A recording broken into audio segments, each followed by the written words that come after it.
Баршаңызға қайырлы күн.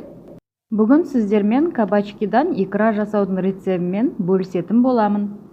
Видеоны соңына дейін көріңіздер. Ұнап жатырса, лайк басып, комментарий қалдыруды ұмытпаңыздар. Ең алдымен жуамызды майдалап турап, қызып тұрған майға қуырып алатын боламыз.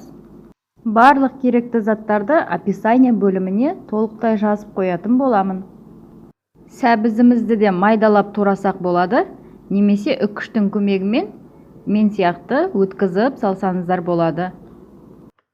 Икрамыздың түсін сарғышқа келтіріп тұратын осы сәбізіміз болып табылады.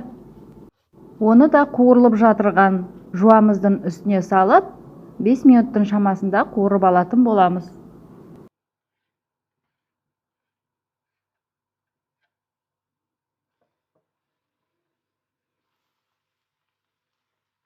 Келесі кезекте кабачкиларымызды дайындайтын боламыз.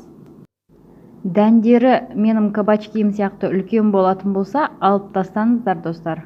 Олар қатты болып, ішіне піспей қалуы мүмкін. Осы икраны жасап үйренгелі дүкеннен сатып алмайтын болдық.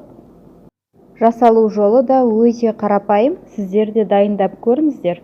Кабачкиларымызды да табамызға салып қуырып алатын боламыз. Сарымсақты да майдалап турап үстіне саламыз. Барлығын қуырып, видеодағыдай араластырып, дәміне қарай тұзын, секерін, бұрышын салып араластырамыз. Және де 9% ас қасықпен уксусымызды құямыз. Томат пастасын 2 ас қасықпен салатын боламыз.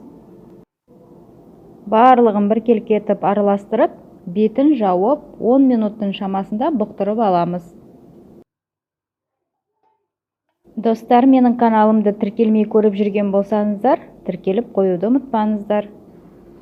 10 минут өткеннен соң видеодағыдай блендердің көмегімен пюре қылатын боламыз. Және тағы да 10 минутқа бетін жауып бұқтырып алатын боламыз. Осымен біздің кабачкидан дайындалған икрамыз дайын болды. Кішкене тұрғаннан кейін қоюланатын болады достар. Ас болсын баршаңызға.